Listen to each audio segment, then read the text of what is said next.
보겠습니다. 로마서 12장 15절 말씀입니다. 제가 봉독하겠습니다. 즐거워하는 자들과 함께 즐거워하고 우는 자들과 함께 울라. 아멘. 하버드 대학교에서 밝히는 대인관계의 좋은 점이라는 그 내용의 강의 가운데 그 경영대학원에서 쓰는 교재에 이렇게 쓰여 있습니다. 두뇌를 갈고 닦고 기술을 연마하는 훈련을 잘하면 사회에서 성공할 수 있는 확률이 10%인데 비해 대인관계를 뛰어나게 잘하면 성공할 수 있는 확률이 85%에 이른다라고 하는 기술이 적혀 있더군요. 그러니까 내가 일을 잘하고 능력이 잘하는 사람은 성공할 확률이 10%인데 관계가 정말 잘하는 사람은, 탁월한 사람들은 85%까지 끌어올릴 수 있다라는 겁니다. 어떤 자료를 보니까 직장에서 일을 못해서 그만두는 경우보다 관계가 안 좋아서 그만두거나 해고당하는 경우가 2배나 더 높다라고 합니다. 사실은 직장이 내 집 같지 않지만 어떤 단체나 어떤 공동체나 관계적으로 힘들어서 그만두는 경우가 너무 많다라는 거죠. 사실은 우리가 관계가 늘 좋을 수 있을까요? 여러분들은 저와의 관계가 좋습니까? 아닌 것 같군요. 원수인가요? 원수예요? 아니죠. 근데 우리가 볼 때 관계라는 거는 만들어가고 또 조금씩 우리가 이해가지만 이해를 못하는 경우도 너무 많은 것 같아요. 사실 교회라는 공동체 안에서 상처를 받는 사람이 있을까요? 없을까요? 그게 이해가 안 되죠. 왜요? 주님의 몸된 교회라고 하고 또 우리는 교회 안에서 예수님의 사랑을 전하고 하나님의 사랑으로 모여있는 공동체 안에서 사람들이 상처받고 교회를 떠나는 사람들이 너무 많다는 거는 누가 잘못하는 것 같습니까? 예수님이 잘못한 것 같습니까? 아니면 예수님의 가르침을 받고 우리가 못 따르는 우리가 잘못한 것 같습니까? 우리가 잘못한 것 같죠. 그런데도 여전히 변화되지 않는 건 뭐가 잘못된 걸까요? 그거는 교회 생활을 하다 보면은, 이 믿음 생활을 하다 보면 본질을 자꾸 놓치기 때문입니다. 제가 늘 목회 가운데, 교회 가운데, 말씀 가운데 여러분들에게 늘 말하는 것이 있습니다. 뭐냐면 예수님이라면 어떻게 하셨을까요? 예수님이라면 목회를 어떻게 하셨을까? 저는 가끔 물어보거든요. 여러분들도 물어보셨으면 좋겠어요. 예수님이라면 이러한 상황에서 어떻게 하셨을까? 제가 예전에 20살 때 순모임을 하는데 저 선장님이 그러더라고요. 술을 마시는 그런 상황들이 대학생들이 많잖아요. 그러면 술을 마셔야 되냐 말아야 되나 했을 때 그걸 허용하는 사람들이 굉장히 많습니다. 마시고 뭐 이런 것에 대해서 생각하는데 순장님이 딱 그런 얘기 하더라고요. 야, 마시는 거에 고민이 되면 기도해보래요. 하나님 이거 마셔도 됩니까? 안 됩니까?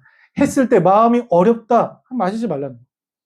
근데 이게 참 탁월한 어떤 질문과 답변이었던 것 같아요.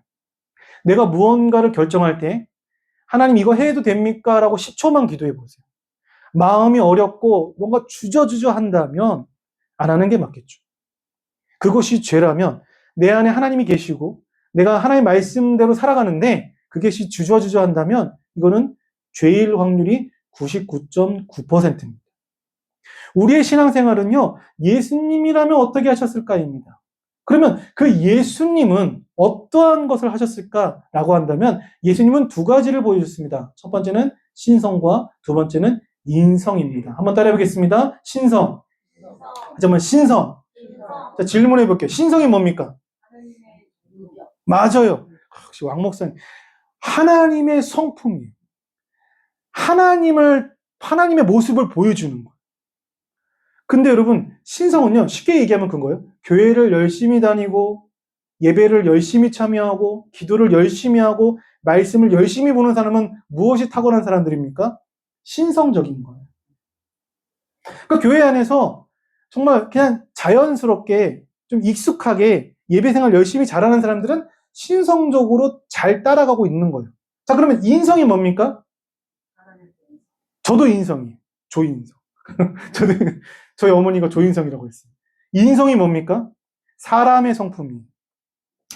이거를 좀 쉽게 구분하면 우리가 기도 생활, 말씀 생활, 교회 생활은 신성적인 거예요. 근데 인성은 뭡니까? 사람의 성품이잖아요. 다른 사람을 긍휼히 여기고 돌봐주고 이 사람을 위해서 기도하고 공동체 안에서 섬기고 봉사하는 것은 인성적인 부분입니다. 여러분 중요한 건 뭐냐면 예수님께서 어떻게 하셨을까라고 하는 이 교회의 질문은 본질은 예수님이라면 신성과 인성을 완벽하게 보여주신 분인데 우리 안에서 우리 교회 안에서 우리의 개인적인 공동체 신앙생활에서 나는 교회 생활은 열심히 하는데 집에서 가정에서 소홀히 한다면 인성적인 것이 부족한 사람들입니다. 또 반대로 가정생활은 열심히 해요. 잘 섬기고 아이들을 위해서 열심히 잘하고 봉사도 열심히 하는데 교회만 나오면 예배 드릴 때 졸고 그냥 지루하고 힘들다. 그럼 뭡니까? 신성이 부족한 것입니다. 우리가 부족한 것을 어떻게 해야 돼요? 채워가는 것이 중요한 겁니다. 여러분 건강하다라는 표현을 쓰죠. 사람이. 건강하려면 어떻게 해야 돼요? 음식을 골고루 먹어야 됩니까? 편식해야 됩니까? 골고루 먹어야죠. 근데 편식하는 사람이 있어요, 없어요? 있어요. 저 안에 있어요. 어디 없죠, 여기 없죠. 네. 오늘 자기 얘기 하지 말라 그랬는데 못 들었을 겁니다. 그냥 길다란 것만 먹는 친구 있어요. 좋은 거죠. 그래서 옛날에 길다란 걸 너무 좋아하니까 면을 너무 좋아하니까 콩나물이 면인 줄 알고 그렇게 열심히 먹었어요. 지금은 조금 타락했어요. 콩나물인 걸 알고 안 먹더라고요. 옛날에는 숙주랑 콩나물이 면발인 줄 알고 그렇게 먹었거든요. 지금은 속지 않습니다. 근데 보면은 편식하는 게 좋지 않은 거 알고 있잖아요. 그런데도 우리는 편식합니까? 안 합니까? 편식하죠. 왜요? 내가 좋아하는 거, 내가 선택하는 거 옳다고 생각하기 때문에. 건강이라는 거, 인간의 건강도요, 편식하지 말라라고 얘기합니다. 이런 신앙생활도 마찬가지입니다. 밸런스를 유지하는 거. 내가 균형을 잡는 거예요. 신성이냐, 인성이냐, 서로가 조금 더 오른쪽이냐, 왼쪽이냐가 구분할 수 있지만, 우리에게 이 균형을 잡아갈 수 있도록 기도할 필요가 있다라는 겁니다. 교회적으로도 마찬가지예요. 어떤 교회는 예배는 너무 잘 드려. 탁월해. 근데 선교하거나 또는 어떤 봉사하거나 사람들을 돌보는 것에 미숙한 교회가 있어요. 그럼 뭐가 부족한 거예요? 인성적인 게 부족한 거예요. 또 어떤 교회는 탁월하게 너무너무 봉사활동을 잘해. 막 저기 멀리 외국도 나가고 국내 선교도 잘하고 막 이러는데 예배 시간만 되면 사람들이 잘 참여하지 않아. 그런 교회는 뭐가 부족한 겁니까? 신성적인 것이 부족하다라는 거죠. 우리가 예수님의 기준으로 본다면 공동체 생활과 개인 생활을 균형을 이루어야 된다라는 것이죠. 근데 예수님께서는요, 그 공동체 생활을 할 때 이런 표현을 쓰십니다. 이런 말씀을 같이 한번 읽어볼게요. 시작. 둘째는 이것이니 내 이웃을 내 자신과 같이 사랑하라 하신 것이라 이보다 더 큰 계명이 없느니라. 아멘. 여러분 예수님께서 뭐라고 표현하셨냐면 내 이웃을 내 자신과 같이 어떻게 하라? 사랑하라. 어떻게 하라? 사랑하라라고 했어요. 누구를 사랑하라고 했습니까? 이웃. 이웃이 누구예요? 여러분 길을 가다가 저기 멀리서 오는 사람을 이웃이라고 부릅니까? 오! 내 이웃 반갑습니다. 인사해요? 안 하죠? 이웃이 누굽니까? 이렇게 써 있습니다. 한번 같이 한번 해볼게요. 시작. 사람의 원수가 자기 집안 식구니라. 아멘. 제일 가까이 있는 사람들이 대부분 원수들이. 왜요? 부대끼고 싸우고 눈만 마주치면 우리가 사랑한다기보다는 서로가 미워할 수밖에 없는 관계가 형성이 된다고 합니다. 그래서 보면은 제가 제 부모님에게 짜증을 내는 것도 그런 것 같아요. 가족이 원수라고 성경에 분명히 쓰여 있죠. 근데 이 관계가요, 가까이 있을수록 싸우게 된답니다. 부부 사이에 자주 싸우는 거 왜요? 원수라는 거예요, 원수. 원수가 내 근처에 있어요. 10cm 안에 있어요. 그런데 보면은 성경에서 이렇게 말하는 이유 중에 하나가 우리는 이웃이라는 건요, 반드시 가까이 있다라는 거예요. 여러분, 이웃이라는 단어의 국어사전을 읽어보면 이렇게 돼 있어요. 나란히 또는 가까이 있어서 경계가 서로 붙어 있음. 또 가까이 사는 집 또는 그러한 사람이라고 이 국어사전에 표현되어 있답니다. 이웃은요, 반드시 내가 차를 맞닿고 가장 가까이에 있는 사람을 이웃이라고 부릅니다. 지나가는 사람, 지나치다가 마주치는 사람을 이웃이라고 하지 않아요. 근데 대부분 우리는 누구 때문에 싸웁니까? 이웃과 싸웁니다. 내 가족들, 나의 친구들, 내 주변에 있는 나의 동료들과 싸우게 되는 거예요. 왜요? 원수이기 때문입니다. 그래서 예수님 뭐라고 합니까? 원수를 어떻게 하라? 멀리 원수를 멀리하라. 맞아요. 우리 왕사모님은 오늘부터 원수를 누굴 생각한 거예요? 원수를 멀리하는. 근데 우리가 원수를 사랑하는 게 쉬워요, 어려워요? 어렵죠. 내가 사랑을 한다는 거는 희생이에요. 서로가 윈윈할 수 있는 게 아니에요. 서로가 너가 이만큼 했으면 내가 해주겠다. 이거는 비즈니스입니다. 사업이에요. 근데 사랑은 뭐예요? 희생인 거예요. 그래서 내가 내 자식에게 희생하는 거, 근데 자식은 부모에게 희생해요, 안 해요? 안 하죠. 안 해요. 기대하지 마세요. 내 자식들이 뭐도 뭘 하겠다? 기대하지 마세요. 근데 나는 뭘 해요, 안 해요? 내 자식들을 위해서 합니다. 부모 마음이 조금 다르다라고 말할 수 있는 거죠. 내가 우리 아이들 기대할까요, 안 할까요? 기대하지도 않아요. 근데 요즘은 조금 기대치가 올라가긴 했지만 제가 늘 생각해요. 아니야, 기대하면 안 돼. 저것들한테 내가 기대하면 안 돼. 이런 생각 하거든요. 기대하면 안 돼. 기대는요, 우리가 오직 예수님께 기대하는 거예요. 다른 우리 사람을 보면서 기대하면 안 돼요. 중요한 건 뭡니까? 내가 사람을 통해서 기대하면 무엇이 크다? 실망이 큰 거예요. 기대가 클수록 실망도 큰 것입니다. 자, 오늘은 첫 번째 주제가 있다면 그것은 한번 따라해 보겠습니다. 함께 웃자. 다시 한번 함께 웃자. 성경의 표현에 뭐라고 되어 있습니까? 즐거워하는 자들과 함께 어떻게 하고요? 즐거워하라라고 되어 있어요. 여러분, 이런 약 보신 적 있습니까? 이게 프로작이라고 하는 약입니다. 향우울성 치료제라고 표현되어 있고요. 예전에 영국 왕세자비인 다이애나가 이거를 복용했다고 합니다. 그러니까 좀 높은 사람들, 좀 돈이 있는 사람들은요, 이것을 습관적으로 복용했는데 이게 굉장히 탁월한 약이라고, 이거보다 더 좋은 약이 나오긴 했겠죠. 근데 이 프로작이 그 영어로 이 약을 사람들이 뭐라고 했냐면 해피 메이커라고 되어 있습니다. 행복을 만드는 약이래요.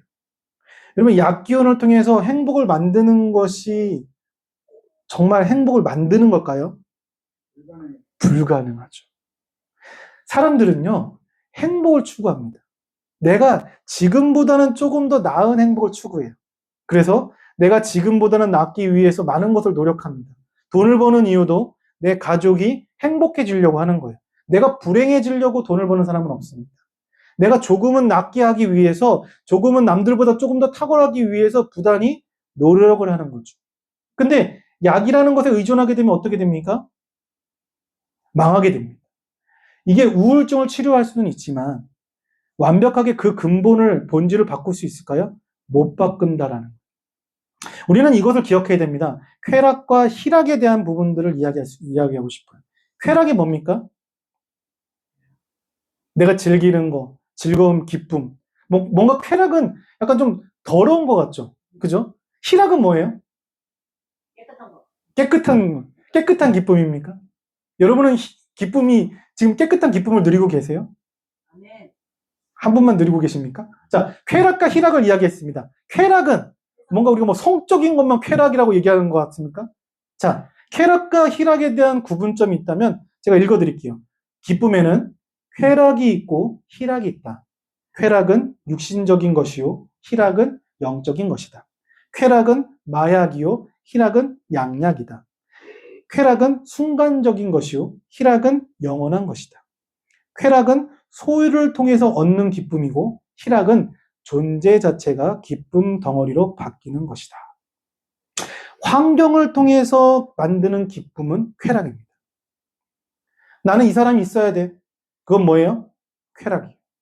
근데 희락은 뭡니까? 하나님이 주시는 선물이에요. 하나님이 내 안에 계셔서 내가 기쁨 덩어리로 바뀌는 거예요.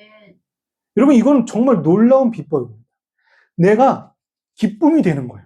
누가 내 옆에 있어서 기쁨이 된 게 아니라, 내가 사랑하는 저 임영웅이 내 옆에 있어서 기쁨이 되는 게 아니라, 내가 좋아하는 연예인, 나의 가족, 내가 좋아하는 뭔가를 봤기 때문에 기쁨이 되는 게 아니라, 내 스스로가 뭐가 되는 거예요?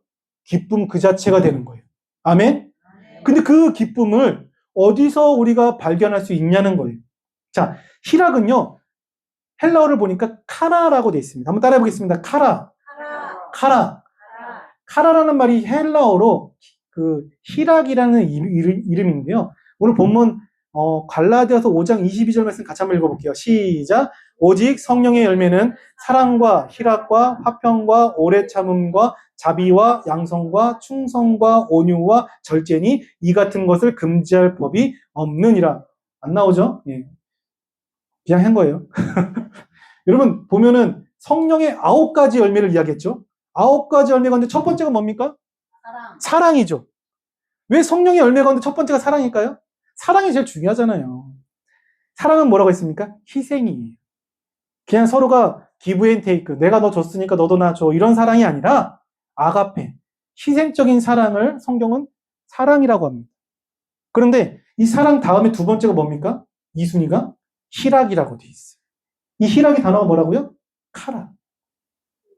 근데 여러분 이거를 번역해 보면요, 즐겁다, 기쁨이지만 유쾌하다라는 뜻을 가지고 있어요. 그러니까 여러분 유쾌함이 뭐예요? 그냥 그것만 바라봐도 미소가 지어지는 거예요. 제가 딱 그거를 어느 순간 느꼈냐면, 제가 인생을 길게 살진 않았지만 딱 2번 그렇게 느꼈던 것 같아요. 첫 번째는 연애를 할 때 내가 좋아하는 사람을 생각하니까 미소가 지어졌어요. 미소가 지어졌어요. 그 첫 번째 저에게 희락이었어요. 두 번째는 저기 안에 갇혀있는 애들인데 쟤네들을 태어날 때 희락을 느꼈어요. 힘든 것도 있죠. 내가 이 기저귀를 갈 때마다, 나의 잠을 깨울 때마다 저것들 때문에 막 이러지만, 아이들이 집에 있는 거 보면서 그 아이들을 만나러 가는 그 기쁨은 미소가 지어지는 유쾌함이었어요. 그때를 저는 카라라고 생각합니다. 여러분 예배 드릴 때 하나님을 만나러 오는 여러분들에게 미소 지어지는 행복함이 있습니까? 사실은 여러분 저를 만나려고 기다리는 분들은 없었으면 좋겠어요. 없겠지만 하나님을 기대하고 하나님을 만나려고 하나님 안에 기쁨이 되는 분들이 되기를 주님의 이름으로 축원합니다. 우리의 기쁨은 근원적인 그 하나님을 만났을 때 누리는 기쁨. 그래서 성령의 열매는 희락이라는 단어가 반드시 나옵니다. 내 안에 하나님이 계심으로 기쁨 덩어리가 되는 거예요. 근데 그 단어가 또 나옵니다. 여러분 로마서 14장 17절에서 같이 한번 읽어볼게요. 시작. 하나님의 나라는 먹는 것과 마시는 것이 아니요 오직 성령 안에 있는 의와 평강과 희락이라. 아멘. 자, 여기서도 무슨 단어가 나왔어요? 희락이라고 나와요. 같은 단어일까요? 다른 단어일까요? 같은 단어겠죠. 여기도 카라입니다. 근데 여러분 뭐라고 되어 있습니까? 하나님의 나라는 먹는 것과 마시는 것이 아니래요.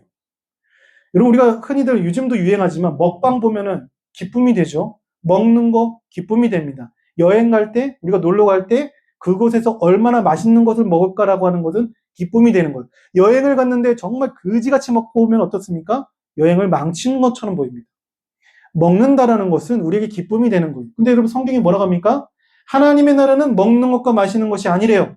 그리고 뭐라고 합니까? 오직 성령 안에 있는 의와 평강과 희락이라라고 가르쳐줍니다. 하나님이 내 안에 계심으로 세상에 먹는 것과 마시는 것에 대한 기쁨을 초월하는 기쁨을 누릴 수 있다 없다? 있다라는 거죠. 여러분 세상에서 여러분 어떤 기쁨을 기대하고 계십니까? 나는 오늘 점심 먹는 맛으로 살아. 나는 오늘 저녁 먹는 맛으로 살아. 먹고 마시는 것에 대한 기쁨을 기대하는 것이 아니라 내 안에 기쁨이 넘칠 수 있도록 근원적인 것이 바뀌어야 되는 거예요. 근데 여러분 이 희락이라는 카라라는 단어는 성경의 또 다른 표현으로 쓰이고 있습니다. 기쁘다라고 하는 단어는 카이로입니다. 한번 따라해 보겠습니다. 카이로. 카이로는요, 기쁘다라는 뜻을 가지고 있어요. 자, 사도행전 5장 41절 말씀 같이 한번 읽어볼게요. 시작. 사도들은 그 이름을 위하여 능력받는 일에 합당한 자로 여기심을 기뻐하면서 공회 앞을 떠나니라. 아멘. 사도행전 5장에 보니까 사도들이 예수님이 승천하시고 그들이 이제 예수님의 이름으로 복음을 전할 때 그들에겐 고난이 있었습니다. 예수 이름을 말하면은 채찍을 맞았어요. 그들이 예수님의 이름을 전할 때 붙잡혀서 채찍을 맞았을 때, 고난을 당할 때 그들이 예수님, 그분의 이름을 위하여 능력받는 일에 합당한 자로 여기시면 어떻게 했다고요? 기뻐했다라고 되어 있습니다. 여러분 여기서 이 기뻐하다라는 단어가 카이로입니다.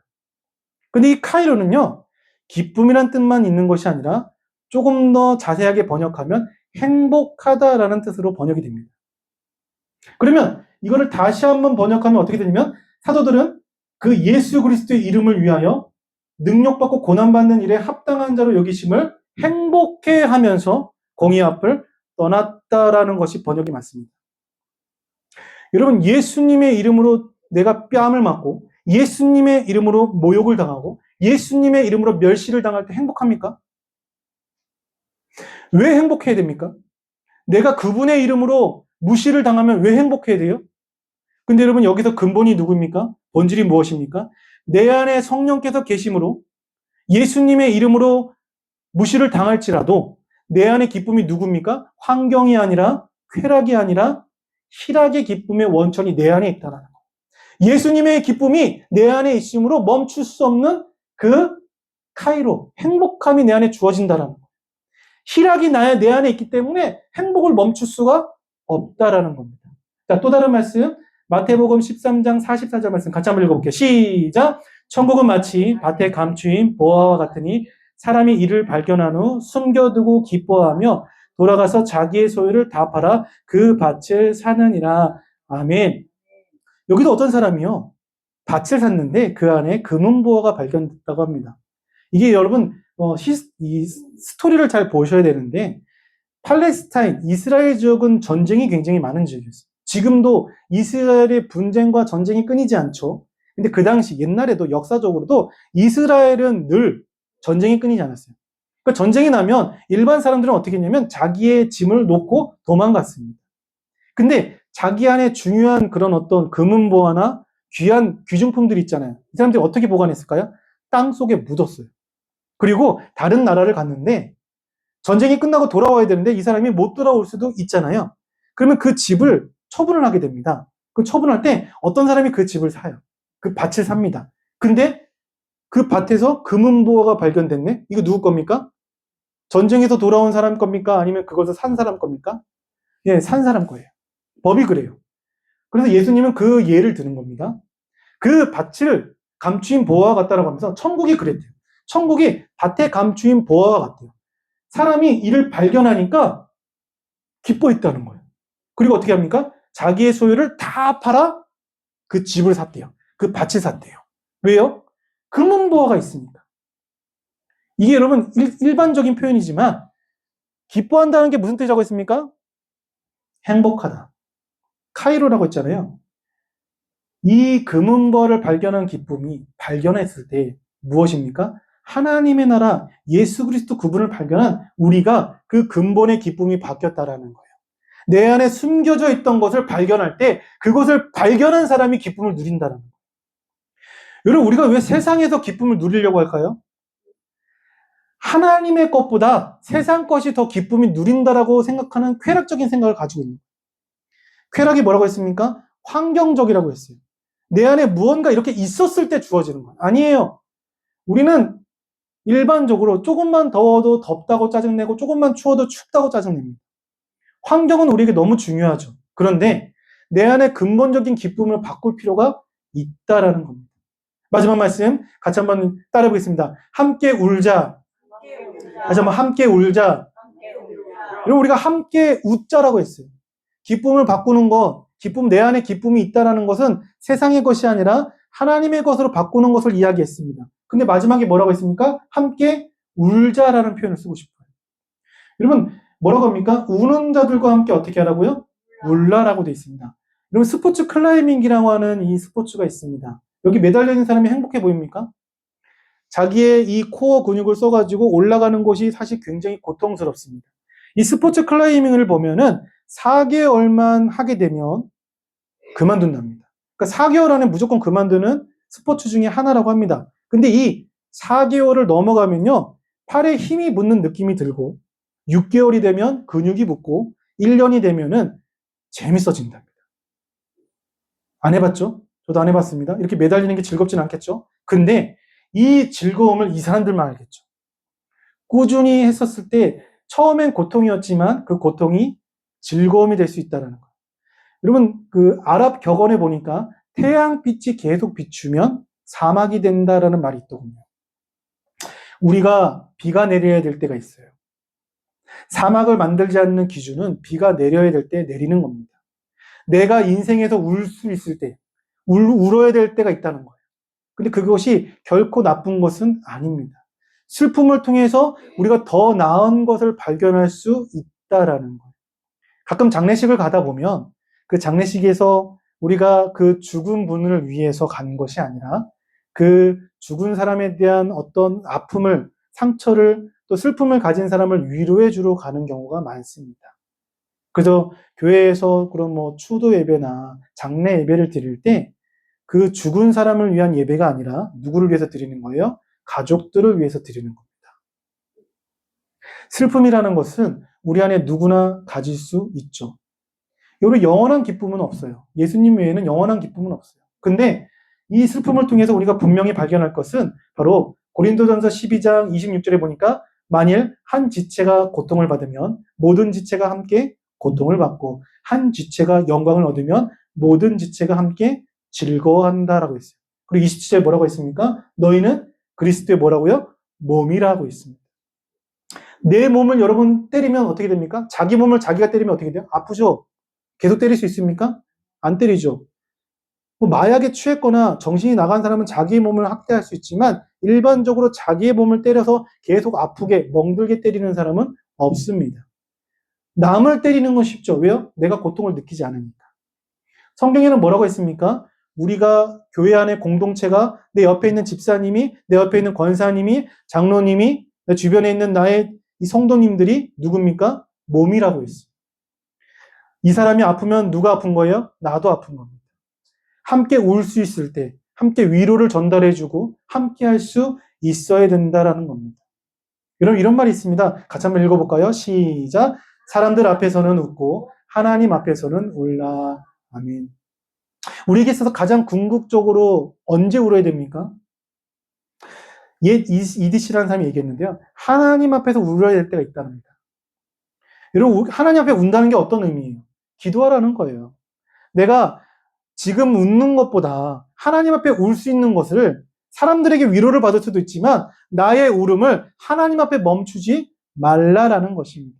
오늘 본문을 다시 한번 읽어보겠습니다. 같이 읽겠습니다. 시작. 즐거워하는 자들과 함께 즐거워하고 우는 자들과 함께 울라. 아멘. 말씀의 결론입니다. 여러분, 이 본문에서 가장 중요한 표현이 뭡니까? 즐거워하는 것과 우는 것이지만 여기서 중요한 것은 바로 이 단어 함께입니다. 함께예요. 스스로 할 수 있어요.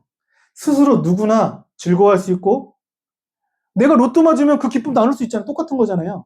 내가 뭐 슬퍼하는 일 있으면 뭐 장례식에 초청하면 같이 슬픔을 느낄 수도 있잖아요. 중요한 건 뭡니까? 함께라는 거예요. 내가 함께 할 수 있는가. 저는 이 문장을 읽고 마쳤으면 좋겠는데 같이 한번 읽어볼게요. 시작. 기쁨을 나누면 배가 되고 슬픔을 나누면 반이 된다. 아멘.